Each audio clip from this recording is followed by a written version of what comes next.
Hello, boys and girls out there in YouTube land. This is Clay of Major Disappointment Models, and that modeler's ADD got to me. And even though I haven't finished the 71 Duster yet, I saw this kit. It was a used kit. Got it at a really low price, so I thought I'd pick it up. Now this is a Revell monogram kit, and it's kit number 85-7143. Now it was first, I believe this kit first came out in, or this version of the kit came out in 1998. Trying to see what the copyright is on this one. 1998. Okay.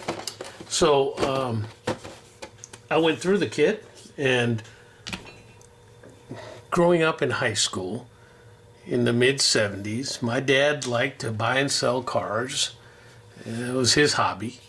And I drove 3 or 4, maybe 5 versions of Bugs in high school. I'd have it for a week or two and drive it back and forth, and all of a sudden they'd be sold, and we'd have another one in the driveway a few days later.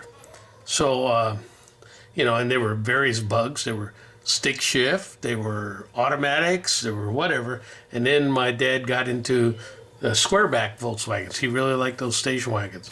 So we went through a bunch of those. But so I got some fond memories of these Bugs driving around.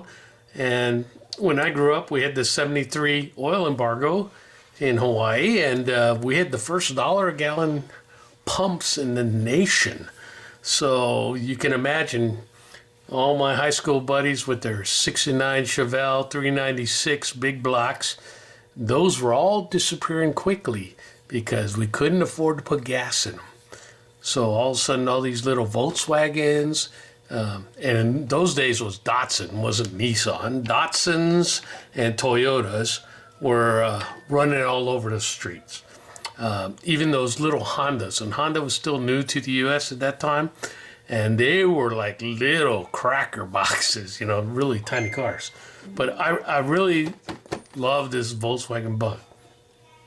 So if you've been with my channel for some time, you saw I built the Polar Lights Coca-Cola VW, a year or two ago.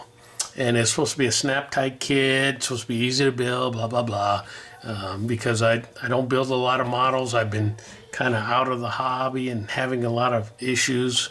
And I thought, okay, that'd be a good kit for me to start. Well, that kit had horrible fit issues. Polar Light's a good company, but man, I don't know what they were thinking with that kit. So back to this one. I bought it. I opened it up. Now everything wasn't bagged. I mean, it was all thrown in here. I've rebagged everything. So the tires, I tend to bag my tires if they're loose in the box, because I've seen some of the older kits you buy, especially if I'm getting some kits that are from the 70s and 80s. These tires have melted to the polystyrene. So I try to bag them, keep them away. It's your standard Revell instructions. Okay, those are nice. And then these are all basically, the screws are all basically loose in there. There's some loose parts. But I actually went through the instructions and looked at everything, and everything's here. So, the glass I bagged to protect it. The chrome's all there. The body. The floor pan. The engine hood cover. And then the decals. And I remember as a kid, I wasn't that much of a kid, but I remember seeing a lot of them hippie Bugs floating around, and we were in Hawaii, not California. So there was quite a few of them floating around too. So this kit, the car brings back a lot of memories, so I decided to buy the kit. Now, of course, when you buy a used kit, you get what you pay for. So in this case, and let me get something to point with. Let's try this stick. Okay, so in this case, it's a pretty nice body, but whoever had this kit before started gluing on all the chrome. So these are and the headlight buckets, the trunk handle, the turn indicator housings. Now this one's broke off. Oops, sorry. This one's broke off and it's gone somewhere. So turn the light signal indicator and the other bucket. Now, one of the things, you know, it wouldn't be so bad if you glued all this stuff on. And here's the door handle was here at one time, like on here. You know, I could still make some of those. But the bad part is, if you look, there's some serious seam lines on this kit. I don't know if you can see it. Hold on, I'll be right back. So, one of the things I learned as a modeler a long time ago, all models are going to have seam lines somewhere. I mean, sometimes they're getting better at hiding it than before, but with car models, one of the ways you can try to find the seam lines, and it's hard to see on camera, but we take a pencil and you run it across like this.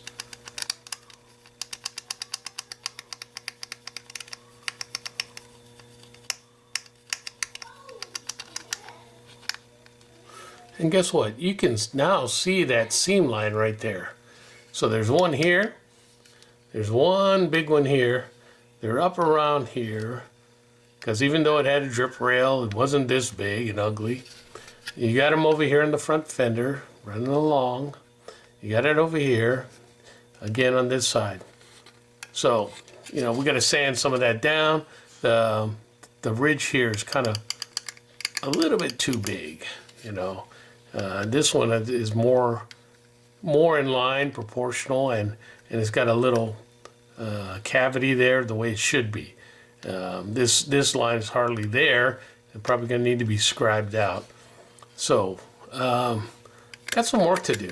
And they really screwed it up when they took it off the sprue. Let me see. I don't know if you can see it, but there's like a big hole here and a big hole here. So we're going to get that fixed up. And then the good thing is that this thing comes with running boards, so it's going to cover some of that. So, all right.